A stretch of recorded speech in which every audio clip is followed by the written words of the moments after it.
Assalamualaikum warahmatullahi wabarakatuh. Halo teman-teman dimanapun Anda berada, semoga semuanya dalam keadaan sehat selalu. Amin. Di kesempatan ini saya akan berbagi cara membuat jendela sliding aluminium, khususnya ukuran tinggi daun jendela sliding aluminium. Jika video ini bermanfaat, bantu like dan subscribe. Terima kasih. Baik, sebelum kita masuk ke tahapan pembuatan jendela sliding aluminiumnya, pertama, harus tahu dulu ukuran openingannya. Untuk ukuran openingan kali ini yaitu lebar 125,8 cm dan tinggi 117 cm. Untuk bahan kusennya saya menggunakan open back ukuran 4 inci. Baik, selanjutnya untuk detail bahan yang saya gunakan untuk daun jendela sliding aluminium kali ini.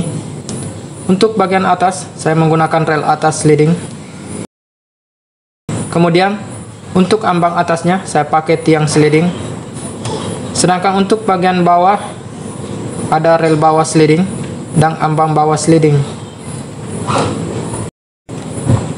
Untuk kedua sisi sampingnya saya pakai rel samping sliding seperti ini sebagai tatapan jendelanya.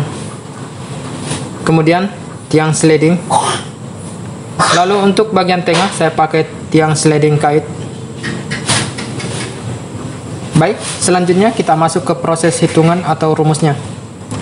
Untuk rumus tinggi daun jendela sliding aluminium, teman-teman bisa kurangi 2,5 cm sampai 3 cm dari sisi dalam kusennya.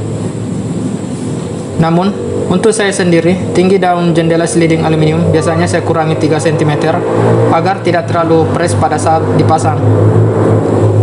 Sedangkan untuk rumus lebar daun jendelanya, sudah pernah saya bahas sebelumnya. Nanti linknya saya taruh di deskripsi ya. Baik teman-teman, kita langsung mulai proses pembuatan jendela sliding aluminiumnya. Untuk teman-teman yang baru gabung atau baru menemukan channel ini, silakan bantu like dan subscribe agar tidak ketinggalan video-video berikutnya ya.